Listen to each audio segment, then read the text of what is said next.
کیا گھر کا سربراہ اگر قربانی کر لے تو سب کی طرف سے کافی ہو جائے گی، یا جو بھی صاحب نصاب ہے جس میں بھی استطاعت ہے اس پر الگ سے قربانی واجب ہے؟ اس میں فقہا کا اختلاف ہے۔ بعض علماء کی رائے یہ ہے کہ ایک آدمی اگر گھر کی طرف سے قربانی کر لے تو سارے اہل خانہ کی طرف سے کافی ہو جاتی ہے، اور اس کے بارے میں بعض تابعین سے آثار منقول ہیں، مصنف ابن ابی شیبہ کی روایات ہیں، لیکن ہماری رائے یہ ہے اور بر صغیر کے علماء کی رائے یہ ہے، اور امام ابو حنیفہ رحمہ اللہ تعالیٰ کی بھی رائے یہی ہے کہ ہر شخص پر الگ سے قربانی واجب ہے اگر وہ صاحب نصاب ہے۔ اور اس کی دو دلیلیں بہت مضبوط ہیں۔ سب سے مضبوط دلیل رسول اللہ صلی اللہ علیہ وسلم کی حدیث ہے، من وجد سعة لأن يضحي فلم يضحي فلا يقربن مصلانا۔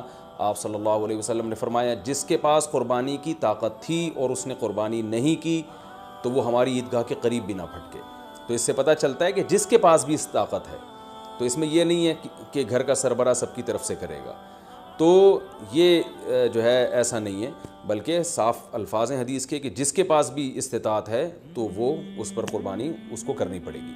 اور دوسری دلیل یہ ہے کہ عبادات میں کہیں بھی ایسا نہیں ہوتا کہ ایک کی عبادت دوسرے کی طرف سے کافی ہو جائے، تو اس پر قیاس کا تقاضا بھی یہی ہے کہ جب اسلام میں کوئی بھی ایک عبادت دوسرے کی طرف سے کافی نہیں ہوتی تو یہ کیسے ممکن ہے کہ قربانی جو مستقل ایک سنت ابراہیمی ہے وہ ایک کرے اور دوسری کی طرف سے بھی وہ خود بخود ادا ہو جائے؟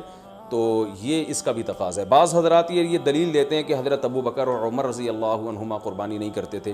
اچھا سوری، یہ دوسرے مسئلے کی دلیل ہے۔ تو پہلا تو یہ ہو گیا کہ قربانی ہر صاحب استطاعت پر لازم ہے۔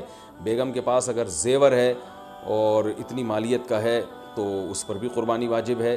پھر وہ الگ بات ہے کہ اس کی طرف سے میاں اس کی پرمیشن سے کر دے، یعنی واجب تو اس پر ہوگی لیکن ضروری نہیں ہے کہ وہ خود کرے، اس کی طرف سے اس کا میاں بھی کر سکتا ہے اس کی پرمیشن سے، اجازت سے، اور میاں اپنی طرف سے بھی ایک کر دے اور بیگم کی طرف سے بھی ایک کر دے۔ یعنی گھر کے ایک فرد کرے گا اور سب کی طرف سے کافی ہو جائے، یہ نہیں ہے، بلکہ ہر فرد کو الگ کرنی پڑے گی۔